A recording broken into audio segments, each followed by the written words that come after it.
yang menggugah spiritualitas, yang menggugah sisi batiniah.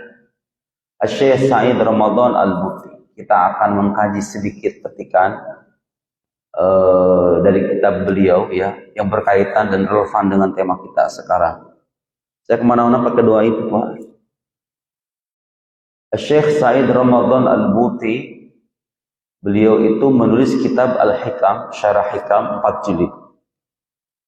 Pernah ditanya kalau Anda dimintai penjelasan, mana kira-kira dari semua bukunya itu banyak. Kubrul Yaqiniyat Al-Kauniyah fi ilmil aqaid, dalam ilmu akidah. Ada min afdal, bahkan guru saya pernah bilang, hadal kitab kullu satrin fihi ilm. Jadi ada karya beliau namanya Kubra Al-Yaqiniyat Al-Kauniyah. Setahu saya belum diterjemahkan ya. Laijat terjemah sah? Laijat. Kullu satrin fihi ilm. Setiap barisnya itu ada ilmu. Guru kami di Al-Azhar bilang begitu. Saking dalam. Ada lagi kitab beliau dalam bidang usul fiqh, dalam bidang fikih dan lain-lain. Tapi kata beliau, kalau dimintai penjelasan mana di antara kitab-kitab Anda yang paling Anda cintai, jawabannya adalah Syarah Al-Hikam fi 4 mujalladat, 4 jilid. Itu syarah hikam terpanjang yang saya tahu untuk konteks kontemporer. Itu beliau tidak pernah menerima royalti sedikit pun dari kitab hikam. Padahal itu kitab dijual di dunia Arab itu masyhurnya minta ampun. Jadi itu levelnya sudah bukan ya level internasional, bestseller internasional. Hampir sebagian besarnya katanya didonasikan untuk warga Palestina. Gaza. Subhanallah. Selama hayatnya beliau itu tidak punya mobil. Rumah beliau sampai akhir hayat udah sepuh begitu, tetap tidak berpindah, tetap di lantai sekian berapa kan, kalau di Arab itu rumah apartemen begitu ya, flat begitu. Tidak punya mobil, alim zahid. Pernah ditawari sama pemerintah di zamannya, ditawari kendaraan, ditawari uang dan lain-lain. Jawaban beliau apa? La taj'alni 'abdan lil amwal. Jangan jadikan aku sebagai hamba bagi harta. Ditolak itu, mentah-mentah. Dan memang ada orang-orang kayak gitu, Pak. Ada orang-orang yang kalau dikasih duit itu dia nolak. Kalau orang-orang kayak kita, ya jangan kita kaya. Saya dikasih uang begitu, mana ada, Pak? Ada. Nah, itu relevan dengan tema kita sekarang. Itulah yang disebut dengan ihsan. Orang yang sudah sampai pada maqam ihsan, hatinya bersih, batinnya bening, tidak punya kepentingan duniawi, isi hatinya itu kalau dibelah hanyalah Allah Subhanahu wa taala saja. Ada orang-orang semacam itu, banyak contohnya. Banyak contohnya. Dan kadang-kadang kalau untuk ukuran kita tuh kadang terheran-heran Pak, emang ada ya? Orang nggak suka dengan uang tuh emang ada ya? Bukan nggak suka dengan uang. Ada Zuyina linnasi hubbus syahawati minan nisa wal bani wal qanatiril muqantarati minadh dhahabi wal fiddati wal khailil musawwamati wal an'ami wal harth. Dijadikan indah bagi pandangan manusia itu hubbus syahawat, cinta terhadap hal-hal yang diinginkan. Minan nisa, perempuan. Apa kalau ditawari kawin lagi sebenarnya mau kan? Normalnya kita ini kalau ditawari perempuan kita suka kan sebetulnya. Ini jomblo-jomblo ini kalau disuruh kawin pasti mereka semangat mau. Memang fitrah manusia, fitrah manusia. Minan nisa wal bani la khalas ana aktafi bi zawjah wahidah faqat. Ana aktafi zawjah wahidah. Kalau bagi saya cukup satu istri aja. Minan nisa wal, dan itu sunnah Nabi Pak. Sunnah Nabi. Monogami itu sunnah Nabi. Yahtaj ila syarah hasan jauza hadir, karena istri saya hadir katanya. Enggak khalas anak saya bisa wajah wahidah. Minan nisa wal banin, anak, fitrah manusia cinta dengan anak keturunan. Wal qanatiril muqantara, harta yang berlimpah. Punya kita itu kecenderungan. Wal khairil musawwamah, kuda. Kalau zaman dulu kuda, sekarang ini mobil, ya Pajero, Fortuner, wal lambu, macam-macam lah, wal khail musam wal an'am, binatang ternak, wal harth tanaman. Tapi Quran selanjutnya mengingat dzalika mataul hayatid dunya. Itu kenikmatan dunia. Dunia itu dari kata minad dana'ah atau minad dunu. Dunu itu artinya pendek. Dana'ah artinya rendah. Jadi sejak awal aja nama dunia itu artinya itu rendah, Pak. Rendah, pendek, apalagi hina, begitu ya.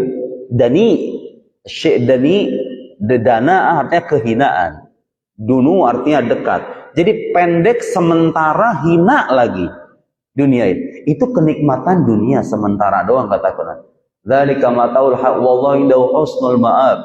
Selanjutnya diingat qul a'unabbiukum bi khairin min dzalikum. Mau enggak aku kabarkan dengan sesuatu yang lebih baik dari semua itu?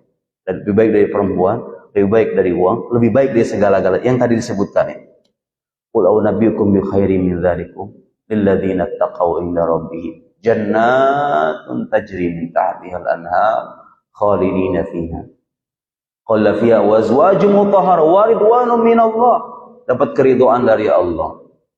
Jadi Al-Qur'anul Karim, agama Islam itu datang bukan untuk menghempaskan atau membunuh nafsu manusia, tapi datang untuk mengatur, mendidik, karena itu adalah asas dari keteraturan hidup, baik pribadi maupun keluarga maupun bangsa. Sekarang kalau kita amati satu persatu kasus berita apapun itu yang sampai di laptop, di gadget kita itu, coba kalau cek satu persatu, itu rata-rata berakar pada satu sebab, itu tidak terkendalinya hawa nafsu kan sebetulnya. Kalau muncul berita korupsi, yaitu orang-orang serakah, orang-orang tamak yang tidak merasakan kepuasan batin, tidak menghayati agama. Agama itu hanya berhenti pada syariat, sholat, jalan, tapi tidak dibingkai dengan akhlak, akidah. Kalau ditanya Anda percaya Tuhan, percaya Tuhan.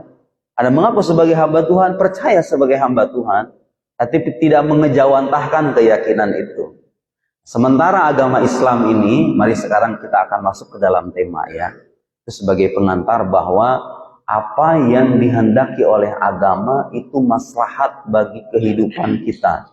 Terutama agama ini membimbing sisi batin yang merupakan asas dari kebahagiaan hidup dan keteraturan hidup sebetulnya. Nabi Shallallahu Alaihi Wasallam dalam hadis yang masyhur, dalam hadis Jibril, sering dikenal dengan hadis Jibril karena di dalam hadis itu dikisahkan malaikat Jibril, ini riwayat dari Sayyidina Umar ibn Al-Khattab. Bainama nahnu julusun inda Rasulillah sallallahu alaihi wasallam ittala alaina rajulun syadid bayadith thiyab syadid sawadis sa'at la yura alaihi asarus safar wa la ya'rifu minna ahad. Waktu kami duduk bersama Nabi, datang seorang laki-laki yang pakaiannya sangat putih, rambutnya sangat hitam. Kita juga nggak ada yang kenal sama laki-laki itu. Fajahat tajalasa ilan Nabi, sampai kemudian beliau duduk di hadapan Nabi. Wa wadoa fa'asnada rukbatayhi ila rukbatayhi. Beliau kemudian mendempetkan atau menyandarkan apa ini Ustadz namanya? Lututnya ke lutut Nabi. Wa wadoa kafaihi ala fakhidayhi. Kemudian kedua tangannya diletakkan di apa namanya fakhid. Fakhid itu apa? Aywa, paha, di tangan di paha. Itu Pak. Kadang sebagai orang nggak sadar itu isyarat apa coba sebetulnya? Itu etika, adab dan tuntunan menuntut ilmu agama tuh begitu. Sejak dulu sampai sekarang, itu malaikat Jibril itu melakukan atau menunjukkan sikap demikian, tujuannya memberikan keteladanan kepada kita ini. Kalau pengen belajar agama tuh caranya begitu, bitalaqi, nerima langsung dari guru. Ini agama Islam ini Pak, untuk kita paham itu harus belajar dari guru, bukan hanya bersandar pada buku. Makanya Bapak kalau lihat orang yang belajar agama dengan bermodalkan majalah, dengan bermodalkan artikel internet, dengan bermodalkan sohaif, lembaran-lembaran, itu biasanya aneh-aneh pikirannya.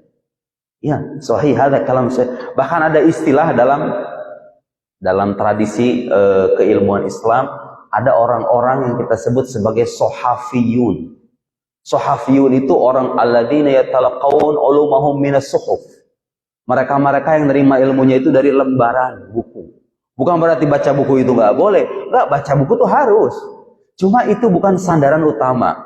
Bapak kalau lihat ilmu-ilmu keislaman dari mulai tafsir, hadis, fiqh, al-usul, dan semuanya itu ilmu-ilmu keislaman hampir semuanya terwariskan kepada kita itu bitalaqi. Bitalaqi itu artinya guru menyampaikan ke murid, murid menyimak dari guru. Ada kitabnya, ada gurunya, ada manhajnya. Kalau pengen belajar Islam yang benar tuh begitu memang. Makanya sampai sekarang lembaga-lembaga pendidikan yang berhasil mencetak ulama itu, setahu saya itu pesantren-pesantren. Karena pesantren mengajarkan metode semacam itu, bitalaqi itu. Ada syekh, ada kiai, mengarang kitab, kemudian belajar kitab dari yang berjenjang dari mubtadi, level pemula, menengah, sampai muntahi. Atau perguruan-perguruan tinggi di Timur Tengah, karena metodenya masih begitu. Metode-metode modern yang yang banyak melibatkan siswa itu untuk aktif secara kepustakaan begitu. Kemudian gurunya nggak jelas, banyak baca. Itu nanti muncul orang-orang yang pintar berkomentar tentang Islam, tapi nggak paham Islam sebetulnya. Dari hadis Jibril kita tahu itu. Oh, ternyata belajar agama yang benar itu begitu. Persis kayak begini. Dulu saya begitu. Dulu saya duduk di hadapan para masyayikh kita di Al-Azhar Asy-Syarif. Tentu gak harus berarti kita berdempetan ya. Bukan berarti harus berdempetan seperti hanya Jibril dengan Sayyidina Rasulullah Sallallahu Alaihi Wasallam. Tapi itu isyarat, begitulah cara belajar agama. Kemudian bertanya laki-laki itu, akhbirnya anil Islam, seperti kita tahu. Ini hadis masyhur sebetulnya. Tapi ada beberapa hal-hal tersembunyi yang kadang-kadang dilupakan oleh sebagian orang, termasuk yang tadi itu. Nah, ini pelajaran juga bagi kita yang punya anak. Kalau mau anak kita terhindar dari pikiran-pikiran yang menyimpang, pergaulan yang tidak benar. Dari hadis Jibril ini kita bisa mendapatkan banyak pelajaran. Bagaimana metode mendidik anak, bagaimana memasukkan anak ke dalam lembaga pendidikan yang terpercaya. Begitu. Pak, Ibu, kalau masukin anak ke pondok, sekarang itu banyak.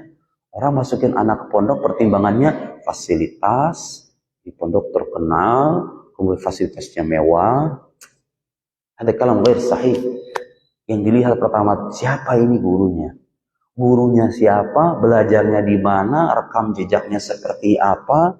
Metode pembelajarannya, akidah yang diajarkan, mazhab yang diajarkan apa? Begitu caranya. Subhanallah, lihat. Nanya apa itu Islam? Al-Islam an tasyhadu an la ilaha illallah wa anna Muhammadar Rasulullah wa tuqimus shalah, seperti yang kita tahu. Wa antahujjal bait in istata'a ilaihi sabila, bersyahadat, salat, zakat, puasa, haji. Kemudian mal iman, akhbirna anil iman. Al-iman an tu'mina billahi wa malaikatihi wa kutubihi wa rusulihi wal yawmil wa tu'mina bil qadar khairihi wa syarrihi. Umal ihsan, apa itu ihsan? An ta'budallaha ka'annaka tara fa illam takun tara fa innahu yara. Ada yang keempat, Pak. Jadi pilar agama Islam ini teringkas dalam 3 aspek tadi. Agama ini datang mengatur sisi lahiriah manusia, tindak tanduk kehidupan kita, sholat kita, ibadah kita, muamalah kita, begitu ya. Lahir nanti ilmu dari yang bagian pertama mal Islam itu, lahir ilmu namanya ilmu fikih.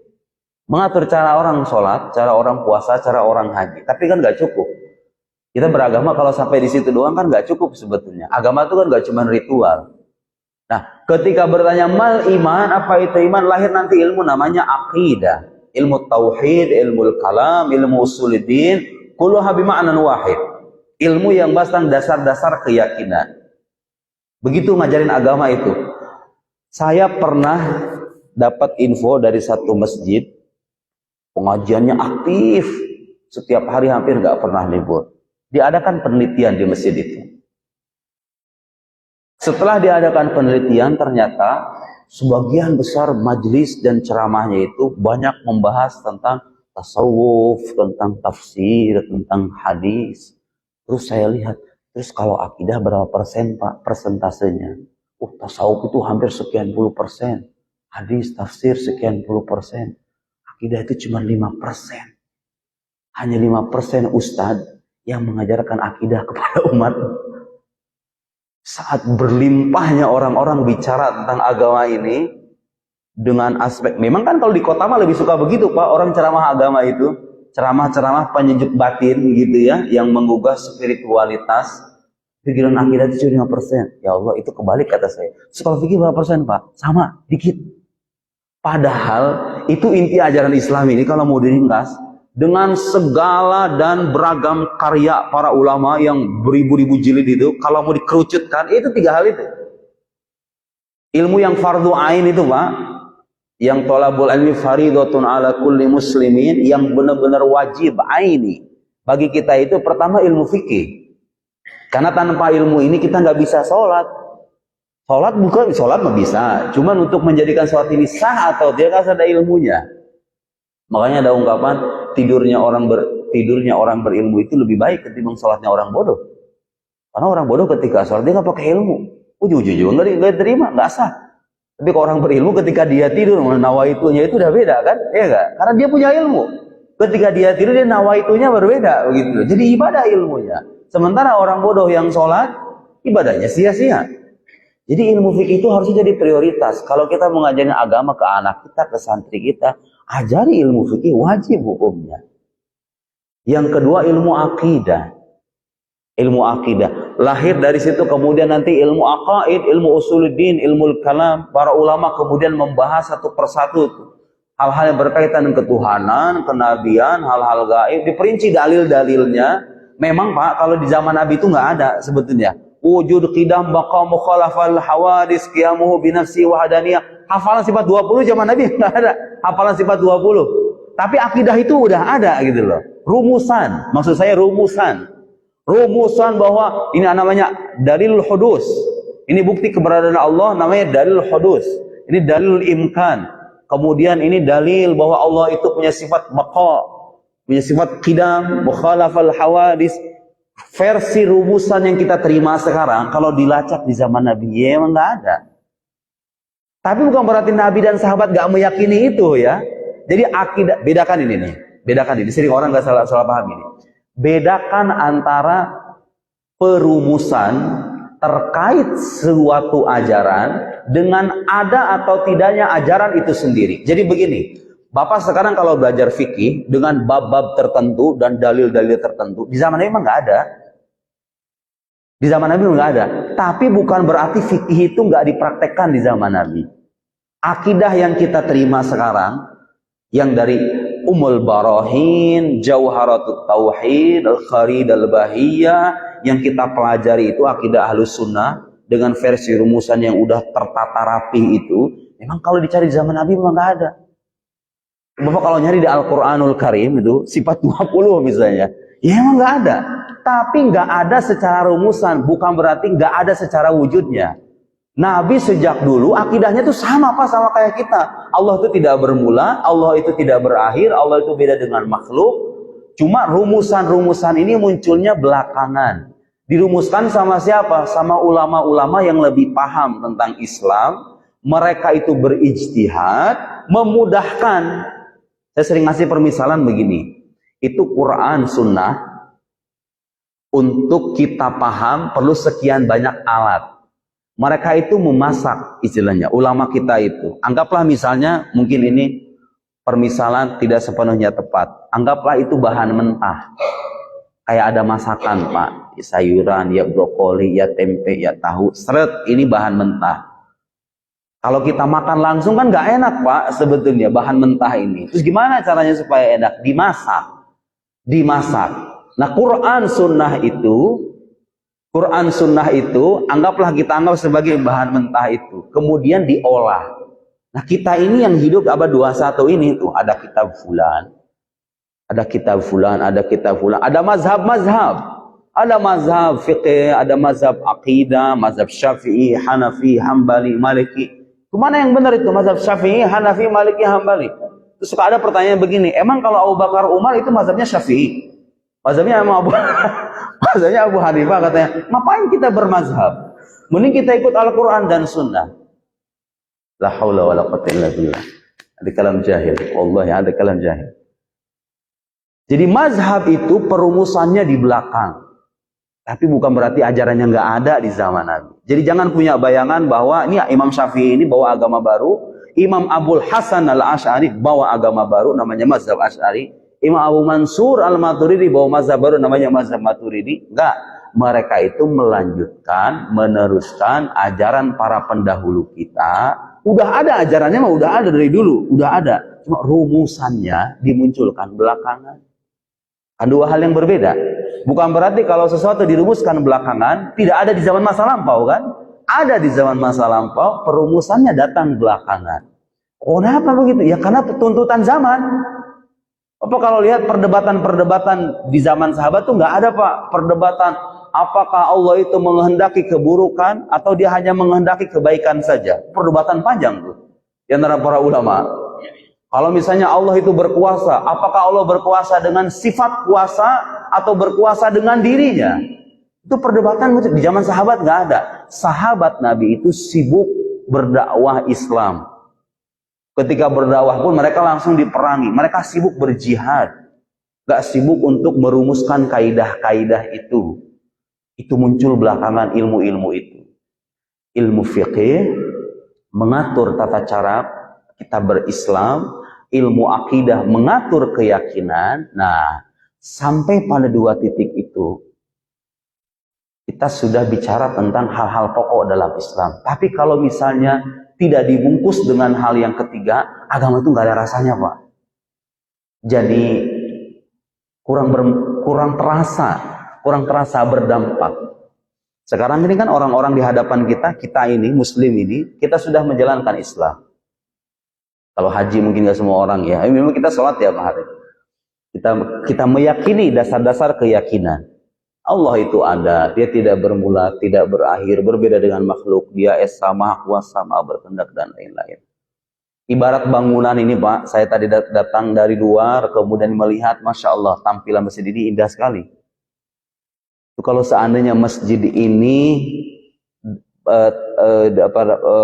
terlihat dengan tampilan yang tidak elok, itu kan kadang-kadang mempengaruhi daya tarik orang, ya kan? Itu orang beragama tuh begitu. Ada orang sholatnya Masya Allah, ditanya dasar-dasar keyakinan, mantap, meyakini semua dasar-dasar akidah yang diajarkan dalam agama Islam, tapi tidak terekspresikan apa yang dia jalankan itu dengan akhlak. Akhlak ini sebagai bungkus dari keduanya. Bermasjid itu ibarat tampilan luar. Kalau ditanya mana yang inti dari semua ini?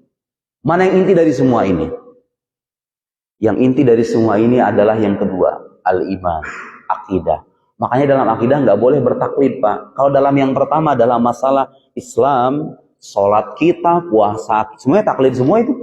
Semuanya taklid semua itu. Kita kalau misalnya pergi ke negara lain, ada orang sholat dengan sedikit ada perbedaan. Karena mereka mengikuti mazhab yang berbeda. Mazhab Malik misalnya, tangannya begini. Kita tangannya begini. Ketika baca Al-Fatihah, kalau kita Bismillahirrahmanirrahim, ada sebagian saudara-saudara kita yang ketika baca Al-Fatihah, Alhamdulillahirabbil alamin, tanpa membaca basmalah, atau membaca tapi di sir secara diam-diam. Jadi dalam urusan berislam kita diminta untuk bertaklid, tapi dalam urusan iman nggak boleh bertaklid. Mamnu, labud likulli muslim, semua muslim wajib mempelajari dasar-dasar akidah. Dan wajib kita mengajarkan ke anak kita sebetulnya, kewajiban orang tua. Setelah itu baru kita bicara keikhlasan, bicara ketabahan, bicara kesabaran, tawakal. Saya masih ingat cerita guru saya dulu di Maroko. Waktu di Maroko itu katanya ada salah seorang ulama diminta sama jemaahnya, sama masyarakat setempat untuk tolonglah ajari kami gimana caranya menjadi hamba yang ikhlas, hamba yang tabah, yang tawakal, yang pasrah. Itu kan tema-tema tasawuf itu ya, tema-tema akhlak. Beliau itu datang ke mereka bukan yang ngajarin begituan. Memupuk keikhlasan, rasa tawakal, rasa qanaah. Alih-alih mengajarkan ilmu akhlak atau ilmu tasawuf begitu, beliau itu malah menulis kitab isinya itu fikih jual beli. Fikih jual beli. Bukan ini yang kita minta. Kita pengen Anda itu mengajari kami mendekatkan diri kepada Allah, bertawakal, qanaah, ridho dengan semua ketetapan. Itu yang kita butuhkan. Ngarang kita fikih jual beli. Diajari itu ke mereka. Kenapa itu katanya begitu? Kenapa beliau itu melakukan hal semacam itu? Jawabannya, bagaimana saya mengajari Anda mendekatkan diri kepada Tuhan, sementara masih banyak praktek jual beli yang haram yang Anda lakukan. Gak ada gunanya. Kita loncat langsung ke makom ihsan tanpa tahakkuk bil Islam, tanpa menjalankan Islam dengan baik, menghindari keharaman. Sekarang kan ada orang-orang semacam itu, gak peduli duitnya dari mana, yang penting sholat, gue jadi orang baik, selesai. Salah. Syariat itu harus dikukuhkan terlebih dulu sebelum kita bicara hakikat. Sebelum kita bicara bagaimana, saya dulu di daerah Tegal, Pak, ada seorang kiai. Itu lihat orang, kalau ulama itu kadang namanya ulama ya, sudut pandangnya beda sama kita. Ada kiai namanya Kiai Asmawi. Kiai Asmawi itu orang Tegal. Beliau itu sekarang usianya hampir 90 tahun. Mengajar dari usia 30. Ini saya info dari sopir pribadinya langsung. Dari orang terdekatnya, yang bawa kemana-mana, yang bawa beliau kemana-mana. Dari usia 30 tahun sampai 90 tahun sampai sekarang. Masih hidup orangnya. 60 tahun, Pak, dari Tegal ke Jakarta, itu beliau ngajar. Perjalanan 4 jam. Pulang balik artinya 8 jam. Malam Selasa, seingat saya majelisnya itu. Tidak, kalau datang ke Jakarta, beliau itu punya murid-murid di daerah Pisangan sana. Itu murid-murid sekarang yang beliau ajari itu bukan murid-muridnya lagi, dulu anak dari para muridnya dulu. Jadi murid-muridnya beliau itu udah pada nggak ada. Sekarang anak-anaknya itu ada dokter dari daerah Bogor, daerah Bekasi, dari daerah mana-mana begitu datang ke sana. Bapak tahu nggak yang diajarkan selama 60 tahun itu apa coba? Subhanallah, saya aja geleng-geleng kepala itu. Udah sepuh, masih kuat gitu loh. Naik mobil 4 jam, disopiri sama anaknya kadang-kadang. 4 jam, 8 jam. Jadi beliau datang ke majelis nih. 2 jam ngajar, jam 11-nya itu udah balik lagi ke Tegal. Subhanallah. Khariq lil ada kata saya ini. Ya ada khariq lil ada. Ini gak biasa ini orang kayak begini. Selama 60 tahun, Pak, ngajarin umat, ngajarin orang-orang itu. Mau di kampungnya, mau di Jakarta, ngajarin satu kitab aja. Gak pernah diganti-ganti. Nama kitabnya Ummul Barohin. Kitab tentang akidah. Kenapa seserius? Saya alhamdulillah saya punya buku yang mensyarah kitab itu. Bisa dicari di internet ya. Dasar-dasar akidah Ahlus Sunnah itu syarah atas Ummul Barohin. Saya merasa malu. Saya kadang-kadang ada rasa bosan gitu ngajarin santri gitu, sekali 2 kali. Subhanallah, 60 tahun ngajari agama, fokus ngajar kitab itu aja. Ngajar akidah doang. Gak ngajar yang lain-lain. Saya nanya maksudnya, itu nggak pernah diganti Pak kitabnya? Nggak pernah diganti. Pokoknya itu aja. Hatam balik lagi, hatam itu ada kitabnya. Hatam balik lagi, hatam balik lagi, hatam balik lagi 60 tahun. Jawabannya apa katanya? Kenapa serius itu? Ini kita latihan sebelum ketemu sama malaikat. Kan yang pertama kali ditanya dari malaikat ke kita, pertanyaan pertama kan man rabbuk? Tuhan kamu siapa? Nah orang zaman sekarang itu kadang-kadang melupakan ini nih. Bahwa iman itu menyangkut hal yang paling mendasar dalam agama kita, yang gak boleh ikut-ikutan, harus kita pelajari. Harus kita pelajari, harus kita pahami. Minimal kalau ditanya sama orang, kamu percaya Tuhan tuh kenapa? Saya tahu jawabannya. Mau percaya Nabi Muhammad sebagai Nabi, apa alasannya? Tahu jawabannya. Kamu percaya surga neraka, padahal kamu gak pernah melihat, tahu alasannya. Itu hukumnya fardu ain, Ibu. Itu hukumnya fardu ain, Pak. Hukumnya fardu ain. Lihat ada orang seserius itu. Ulama tahu kedudukan ilmu ini dalam agama Islam. Subhanallah diajarkan sampai detik ini. Subhanallah. Subhanallah. Muncul nanti ulama aqaid, ulama kalam, mutakallimun yang membahas tentang iman ini nih. Dan itu kitabnya berjilid-jilid, Pak. Ya kalau orang-orang kayak kita nggak perlulah mendalami kitab yang berjilid-jilid itu. Itu tugasnya akademisi, tugasnya mahasiswa, tugasnya anak bapak kalau kuliah di Al-Azhar, kalau kuliah di Maroko, kuliah di mana-mana, silahkan ajari kitab itu. Pelajari kitab itu. Setelah iman, Islam, ihsan ini nanti muncul satu ilmu namanya ilmu tasawuf. Sebagian orang nggak suka dengan nama tasawuf. Sebagian orang menganggap tasawuf itu bid'ah. Ya itu tadi. Kalau kita paham apa yang saya sampaikan tadi, nama tasawuf itu nggak ada di zaman Nabi. Yes, tidak ada tasawuf dengan nama tasawuf di zaman itu nggak ada. Tapi bukan berarti ajaran tasawuf itu nggak ada di zaman Nabi. Ajarannya ada, rumusannya belakangan gitu loh. Kenapa tasawuf itu? Katanya kalau tasawuf yang benar tasawufnya Imam Ghazali. Kalau mazhab dalam akidah mazhabnya Asy'ari. Kalau dalam fikih mazhab ada Syafi'i, ada Hanafi, Hambali, Maliki. Ngapain itu mazhab-mazhab itu? Kenapa harus bermazhab-mazhab kayak begitu? Ya mungkin sebagian di antara kita nggak perlu penjelasan begini. Tapi banyak orang di luar sana masih perlu penjelasan itu. Ngapain itu mazhab? Kalau dalam fikih, tadi kita bicara Islam, muncul ilmu fikih. Lahir mazhab-mazhab.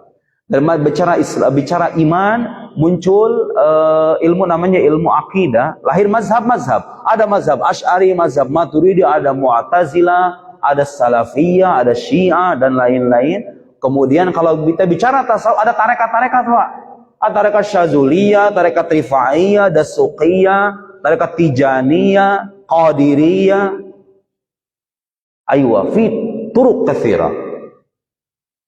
Mazhab-mazhab baik dalam fikih, mazhab dalam akidah, tarekat-tarekat dan tasawuf itu adalah ijtihad para ulama-ulama kita, ijtihad para ulama muslim dulu untuk memudahkan agama ini kepada generasi kita sekarang ini.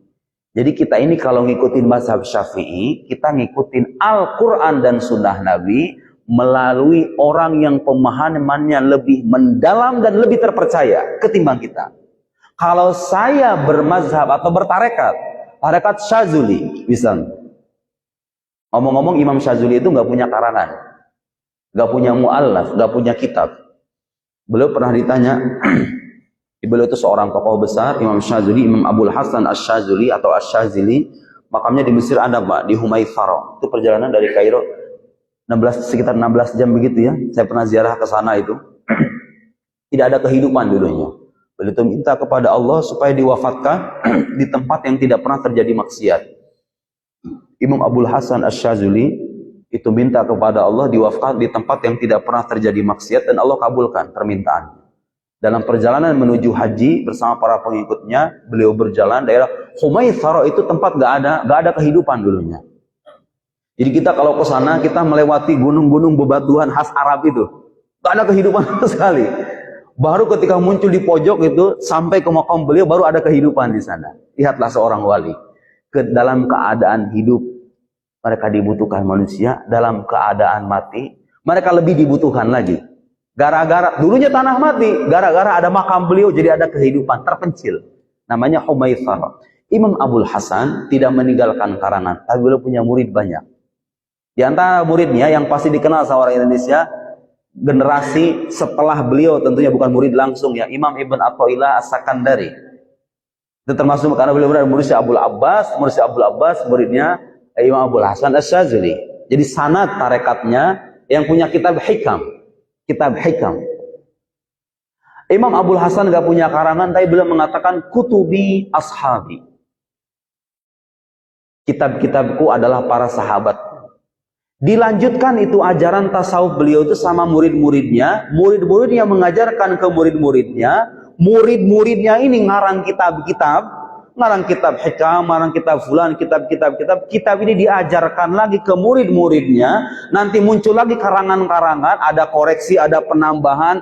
Lahirlah tarekat namanya Syazuliyah. Mazhab Syafi'i juga gitu. Sekarang ini, Pak, kalau kita tanya sama ahli-ahli fikih, kalau saya pengen tahu mazhab Syafi'i, langsung baca kitabnya Imam Syafi'i? Enggak. Saya nggak menemukan ahli fikih yang kalau ada orang awam, saya pengen belajar Ustadz mazhab Syafi'i, disuruh membaca kitab misalnya. Nggak ada itu. Pasti awal-awal disuruh baca apa? Matan Takrib, Fathul Qorib, Al-Iqna, itu kan? Kemudian Hasyiah Baijuri, nanti muncul kemudian Minhajut Thalibin dan lain-lain. Kenapa harus dari situ? Ya karena itu versi yang sudah disederhanakan. Jadi agama yang kita terima sekarang dengan mazhab-mazhabnya itu Islam versi Islam yang sudah disederhanakan. Supaya kita paham agama ini dengan baik. Karena kalau langsung merujuk Al-Quran dan Sunnah, kita nggak bisa.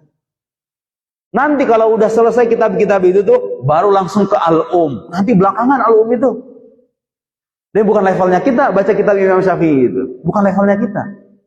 Itu ulama Imam Syafi'i mengarang kitab, mengajarkan ke murid-muridnya. Beliau punya murid Al-Buaiti, Al-Muzani. Nanti itu diajar sama Imam Nawawi, Imam Ramli, Imam Rafi'i, Imam Fulan. Diwariskan ke murid-muridnya, lahir mazhab. Beliau sendiri nggak bilang sama orang-orang, hai semua berkumpul, aku ingin mendirikan mazhab namanya Syafi'i. Gak. Mazhab Imam Asy'ari termasuk. Imam Abul Hasan Al-Asy'ari nggak bilang ke orang-orang, aku ingin mendirikan mazhab namanya Asy'ari. Enggak.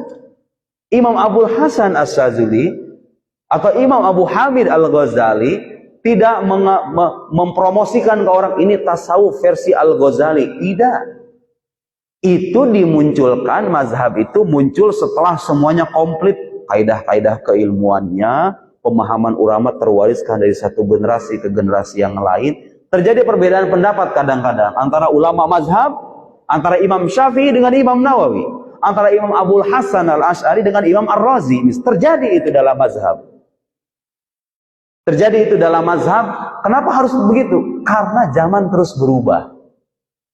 Tuntutan umat senantiasa berkembang. Apa yang dibutuhkan sama orang dulu boleh jadi nggak butuh bagi orang zaman sekarang. Saya dulu waktu di Al-Azhar belajar kitab akidah 8 jilid, Pak, kayak gini. Syarah Mawaqif, kemudian syarah Maqasid. Itu syarah Mawaqif 8 jilid segini nih, betapa kayanya itu ilmu khazanah keilmuan 8 jilid. Itu jilid 1 sampai jilid 6 itu bukan membahas akidah, membahas filsafat. Baru jilid 7 di jilid ke-8 baru bicara ketuhanan, bicara kenabian. Jilid 7 di ke-8. Zaman sekarang orang udah nggak perlu tuh pembahasan filsafat begitu. Sebagiannya ya, sebagian masih perlu, sebagiannya lagi enggak. Tapi bukan berarti kita kesampingan, tetap dipelajari. Tapi kita harus tahu perkembangan zaman. Dulu di zaman beliau nulis kitab itu, orang butuh itu. Di zaman Imam Abul Hasan Al-Asy'ari nggak ada pembahasan yang rumit semacam itu. Atau di zaman sebelum Imam Abul Hasan Al-Asy'ari, di zaman salafus soleh, apalagi di zaman sahabat, nggak perlu ada pembahasan yang panjang lebar semacam itu. Karena sahabat-sahabat dulu ketika Nabi mengajarkan, mereka langsung menerima, selesai. Nah, muncul perkembangan zaman, ada orang-orang non-muslim meragukan agama Islam, harus ada bantahan atas bantahan, kaidah-kaidah keilmuan dikembangkan, lahir kitab-kitab, lahir mazhab namanya Asy'ari, lahir mazhab namanya Syafi'i, lahir mazhab, lahir tarekat namanya tarekat Qadiriyah, Naqsyabandiyah, Syazuliyah, dan lain. Itu ijtihad para ulama. Harus nggak? Harus diambil nggak? Harus nggak? Harus bermazhab nggak? Itu pertanyaan. Berkaitan bicara sekarang Islam, iman, ihsan, harus gak kita bermazhab? Ya, harus. Mana dalilnya? Aina dalil? Gitu pertanyaan sebagian orang itu. Mana dalilnya katanya kalau kita harus bermazhab? Ayo. Supaya sedikit ngaji ya, saya bacakan kitab dari ulama yang tadi saya sebut namanya. Syekh Sa'id Ramadan Al-Buti rahimahullah. Jadi kadang-kadang kita menjumpai nih sebagian orang yang kalau tidak menemukan suatu ungkapan harus bermazhab. Lihat di Quran, oh nggak ada nih harus bermazhab gitu. Dengan begitu polosnya, menemu ungkapan Allah Subhanahu wa taala tidak bertempat, dilihat di Qur'annya, nggak ada nih di Quran. Jadi istilah nggak ada di Al-Quran itu redaksinya nggak ada di Quran gitu. Jadi nggak sepolos itu ya. Jadi perintah bermazhab, redaksi alaikum an tatamadhabu bimadhabis, yang nggak ada di Quran. Tapi pesan intinya ada di Al-Quranul Karim. Asy-Syaikh Sa'id Ramadan Al-Buti, beliau mengarang kitab, bahkan judulnya itu Alla Madhabiyah Akhtar Bid'ah Tuhaddid Asy-Syari'ah Al-Islamiyah. Anti mazhab. Jadi beliau itu sikap sebagian golongan yang anti mazhab itu adalah bid'ah. Bid'ah yang dapat menghancurkan syariat Islam, mengancam syariat Islam. Di antara dalil atau landasan kita harus bermazhab dari Al-Quran, Allah Subhanahu wa Ta'ala berfirman dalam Al-Quran, "Fas'alu ahla dzikr in kuntum la ta'lamun." Bertanyalah kepada ahlu dzikr, ahlul ilm, kepada ulama, kalau kalian nggak tahu. Lalu setelah itu beliau mengomentari apa? Dengarkan ini Pak, perkataan. Jadi kalau ditanya mana bermazhab itu dari Al-Quran, itu Al-Quran memerintahkan kepada kita, kalau kita nggak tahu, tanya sama ahlinya. Dan saya kira itu sangat logis sekali. Di mana-mana kita kalau bicara disiplin keilmuan, kedokteran, ilmu agama, kalau pengen tahu ini benar atau salah, tanya ahlinya. Nah, bermazhab itu, bermazhab Asy'ari, bermazhab Syafi'i, bermazhab tasawuf Al-Ghazali, Asy-Syadzili dan lain-lain, itu bagian dari bertanya kepada ahlinya, karena kita itu nggak ahli. Kadang-kadang bukan cuma nggak ahli, ada orang punya keahlian tapi nggak punya kesempatan, sibuk, nggak cukup belajar agama itu setahun 2 tahun masalahnya. Nah, karena kita sibuk, nggak punya kesempatan, apalagi nggak punya keahlian, ikuti sama yang ahli.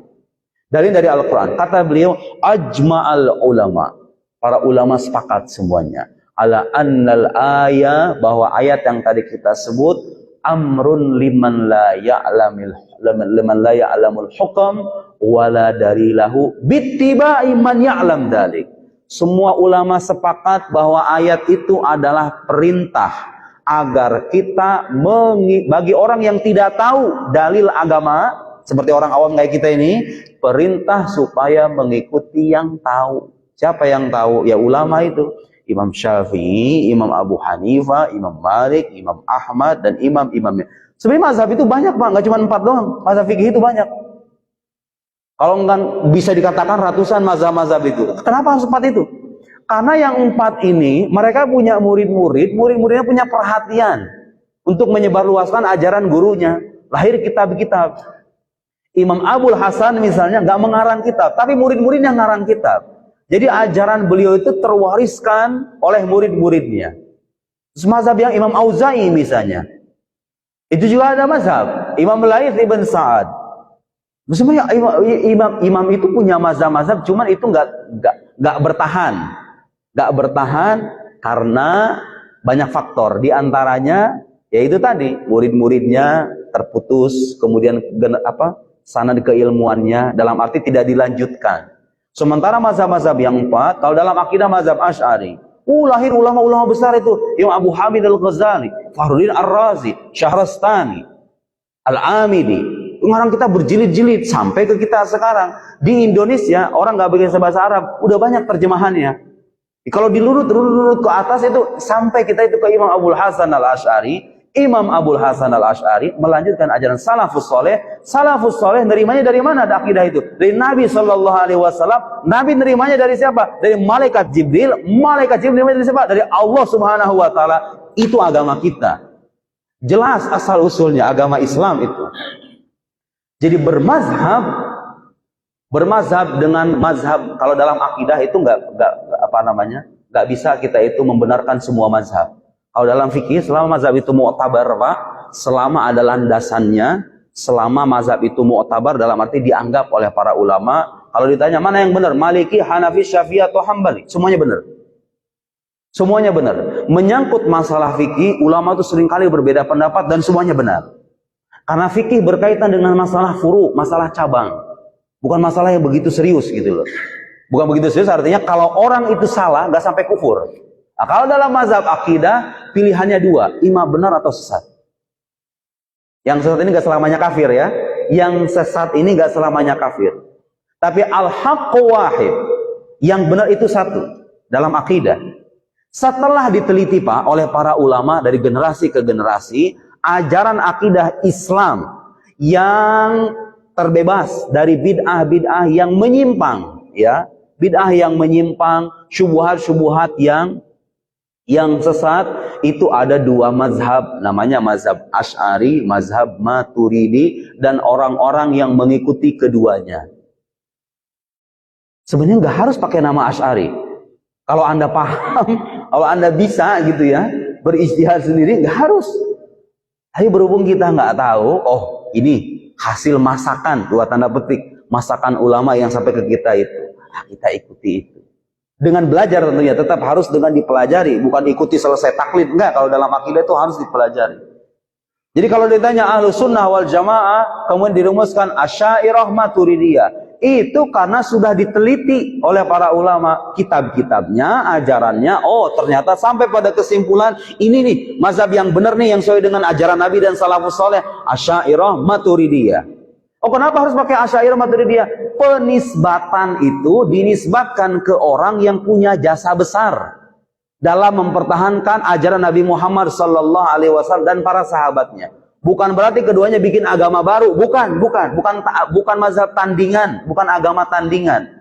Keduanya itu punya jasa besar, membantah pikiran yang menyimpang, merumuskan kaidah-kaidah, memperkaya dalil, mengembangkan keilmuan dalam bidang keilmuan ini, begitu ya, aspek keilmuan dalam ilmu akidah ini dinisbatkan ke mereka. Imam Syafi'i juga begitu, Imam Abul Hasan Syadzili juga begitu, Imam Al-Ghazali juga begitu. Kenapa suka ada muncul tasawuf Ghazali?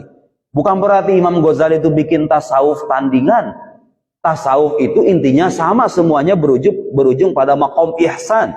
Imam Ghazali punya jasa untuk merumuskan tasawuf itu dengan sedemikian matang. Dalam kitab Ihya Ulumuddin, ada kitab Bidayatul Hidayah, Minhajul Abidin, kitab fulan, disebutlah tasawufnya Ghazali. Semua ini nih, mazhab Syafi'i, mazhab Asy'ari, tasawuf Ghazali, atau tasawuf Abul Hasan Syadzili, semuanya merujuk pada sumber yang sama, Al-Quran dan Sunnah Nabi Muhammad sallallahu alaihi wasallam. Ungduril sa'asit tawanis sah wala aywa sanaftah babal as'ilah law wujid su'al. Saya kira itu cukup ya sebagai pembekalan minimal untuk diri kita dan orang-orang sekitar kita. Karena sekarang zaman fitnah, Pak. Nabi dulu udah mengabarkan, saya ati ala nasi zaman. Dulu Nabi sama sahabatnya bilang begini, innakum fi zaman kathirun fuqa'uhu qalilun khutoba'uhu. Kalian ini wahai sahabat-sahabatku, ada pada zaman di mana ahli agamanya banyak, para pengkhotbahnya sedikit. Wasayati ala nasi zaman qalilun fuqaha'uhu kathirun khutoba'uhu. Nanti akan ada masa, kata Nabi, masa kita sekarang nih kayaknya. Bukan kayaknya, Pak, udah nyata. Masa kita sekarang ini ahli agamanya dikit, yang khotbahnya banyak, yang bikin channel YouTube-nya seabrek-abrek, ngomong agama cas-cesos ke sana kemari. Dilihat dari mana ini ustadz sebenarnya, bukan ustadz ternyata, bahasa Arab saja tidak bisa, tapi diikuti masya Allah oleh jutaan orang. Ya, Nabi udah tahu nasihat Nabi, Pak, di zaman kita ini. Kalau di zaman sahabat dulu ulamanya banyak, yang ngomongnya dikit. Kata Nabi kalau zaman dulu al-amal fi khairun minal ilm. Amal soleh di zaman Nabi lebih baik ketimbang ilmu. Gak usah nyari ilmu, orang ahli ilmunya udah banyak soalnya. Gak usah sibuk-sibuk belajar gitu maksudnya. Makanya ilmu keislaman itu rata-rata munculnya belakangan, Pak. Dirumuskannya belakangan. Karena zaman Nabi dulu itu orang berilmunya udah, mereka itu beragama langsung mempraktekkan agama gitu. Gak sibuk berdebat. Sahabat dulu. Di zaman kita sekarang, di saat orang agamanya, ahli agamanya sedikit, para pengkhotbahnya banyak, seabrek-abrek, kata Nabi apa? Al-ilm fihi khairun minal amal. Ilmu lebih baik ketimbang amal saleh. Jadi Bapak duduk di tempat begini, ketimbang berzikir tasbih subhanallah 1000 kali, qul huwallahu ahad 100 kali, ketimbang begitu lebih baik beginian. Karena itu bekal kita dalam beragama, untuk membentengi diri kita dari aliran-aliran yang aneh, yang menyimpang di luar sana, baik untuk diri kita maupun orang-orang sekitar kita. Tayyib, naktafi bihadzal qadar wa naftah babal as'ilah. Nah, saya cukupkan sampai di sini. Silahkan jika ada yang mau bertanya. Fi talat as'ilah wala su'alim? Talasa.